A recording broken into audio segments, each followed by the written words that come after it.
शुरू अल्लाह के नाम से जो बड़ा मेहरबान निहायत रहम वाला है। जब सूरज लपेट लिया जाएगा और जब तारे बेनूर हो जाएंगे और जब पहाड़ चलाए जाएंगे और जब ब्याने वाली ऊंटनियां बेकार हो जाएंगी और जब वहशी जानवर जमा किए जाएंगे और जब दरिया आग हो जाएंगे और जब रूहें बदनों से मिला दी जाएंगी और जब उस लड़की से जो जिंदा दफना दी गई हो पूछा जाएगा कि वो किस गुनाह पर मार दी गई और जब अमलों के दफ्तर खोले जाएंगे और जब आसमान की खाल खींच ली जाएगी और जब दोजख की आग भड़काई जाएगी और बहिश्त जब करीब लाई जाएगी, तब हर शख्स मालूम कर लेगा कि वो क्या लेकर आया है। हमको उन सितारों की कसम जो पीछे हट जाते हैं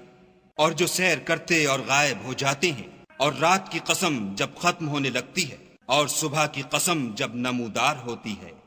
कि बेशक ये कुरान फरिश्ते आली मकाम की जबान का पैगाम है जो